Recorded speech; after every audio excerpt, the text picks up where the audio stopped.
एक और बड़ी खबर आपको बता दें, वायनाड में राहुल गांधी ने एक बार फिर से संविधान की बात कही है। उन्होंने बीजेपी और आरएसएस के ऊपर संविधान को नष्ट करने और बदलने का आरोप लगाया है। राहुल गांधी ने कहा कि कांग्रेस पार्टी संविधान को बचाने के लिए चुनाव लड़ रही है। जो लोग सनातन को गाली देते हैं ना, वो भी कान खोल करके सुन लो। ये जो संविधान इतना महान बना है, ये जो संविधान हमें देश को आगे ले जाने की ताकत देता है, इस संविधान को बनाने के लिए जो संविधान सभा थी, उसमें 80-90% से भी ज्यादा, 80-90% से भी ज्यादा सबके सब सनातनी थे। और उन सनातनियों ने इतना उत्तम संविधान बनाने में बाबा साहब आंबेडकर का साथ दिया है। और इसलिए हकीकत तो यह है कि देश की आजादी के बाद संविधान को राजनीति का हथियार नहीं, संविधान को श्रद्धा के रूप में जन मन में प्रस्थापित करना चाहिए था। और हमारा देश ऐसा है जो रामायण में आस्था रखता है, महाभारत में आस्था रखता है, गीता में आस्था रखता है, वो आज के युग में संविधान के प्रति भी उतनी ही आस्था रखता। The RSS and the BJP are trying to destroy India's constitution and change India's constitution.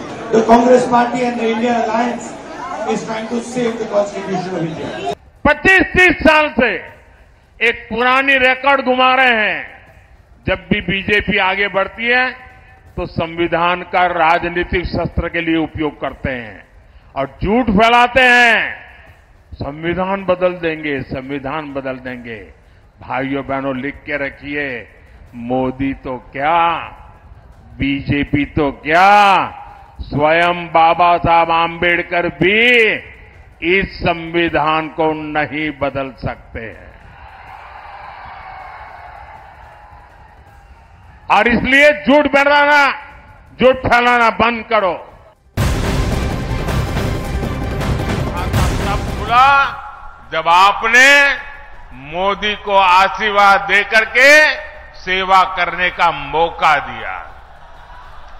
करोड़ों माताओं बहनों को चूल्हे के धुएं से मुक्ति तब मिली जब मोदी ने उज्ज्वला सिलेंडर देकर उनकी सूद ली। देश के 11 करोड़ परिवारों तक पहली बार पाइप से पानी तब पहुंचा जब मोदी ने हर घर जल को अपना मिशन बनाया। आज 11 करोड़ छोटे किसानों के खातों में किसान सम्मान निधि भी एनडीए सरकार ही भेज रही है।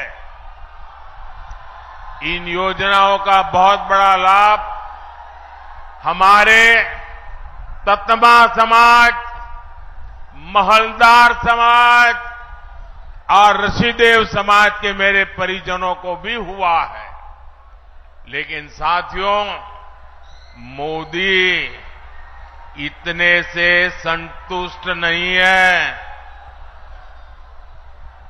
जो काम हुआ है ना, वो तो ट्रेलर है, ट्रेलर।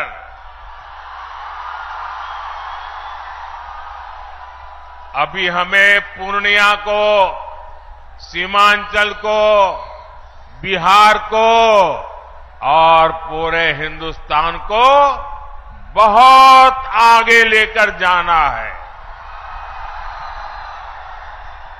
कई बार लोग पूछते हैं कि मोदी के लिए समाज के आखिरी पायदान पर खड़ा व्यक्ति, हमारा दलित, पिछड़ा, आदिवासी, ये इतनी प्राथमिकता क्यों है? ये समाज मोदी की प्राथमिकता इसलिए है क्योंकि यही समाज सबसे ज्यादा गरीबी से प्रभावित है और मोदी गरीबी से ही निकलकर आपके बीच आया है। मोदी के ऊपर अपने इस समाज का, बाबा साहब का और उनके संविधान का बहुत बड़ा कर्ज है। इसलिए हमारी सरकार ने संविधान को एक श्रद्धा का स्थान मिले, संविधान को आस्था का स्थान मिले, संविधान के प्रति देश का प्रत्येक व्यक्ति समर्पित हो, संविधान की भावना को हर देशवासी तक पहुंचाने के लिए लगातार काम किया है। हमारी ही सरकार ने देश में संविधान दिवस मनाने की शुरुआत की। आज बाबा साहब के संविधान को सेलिब्रेट करने के लिए बच्चों के स्कूलों से लेकर सुप्रीम कोर्ट और संसद तक में कार्यक्रम किए जाते हैं और ये वर्ष तो बहुत विशेष है। इस साल संविधान के 75 वर्ष की शुरुआत हो रही है। जैसे हमने आजादी के 75 वर्ष पर आजादी का अमृत महोत्सव मनाया, इसी तरह इस वर्ष हमें संविधान के 75 वर्ष का पर्व मनाना है। हमने तय किया है हम देश के कोने कोने में बाबा साहब के संविधान की भावना को लेकर जाएंगे। देश की युवा पीढ़ी को देश की गौरवशाली संविधान के निर्माण की प्रक्रिया, उसके अध्याय, उसका महत्व बताएंगे। लेकिन दूसरी तरफ वो लोग हैं जिन्होंने आपातकाल में संविधान को रद्द करने, संविधान को बंधक बनाने और संविधान को तोड़ने मरोड़ने का काम किया था।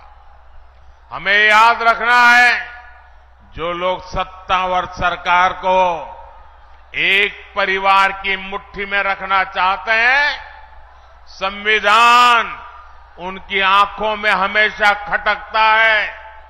इसलिए अब ये लोग संवैधानिक व्यवस्था से हुए चुनाव के नतीजों को अस्वीकार करने की धमकी देने लगे हैं। लेकिन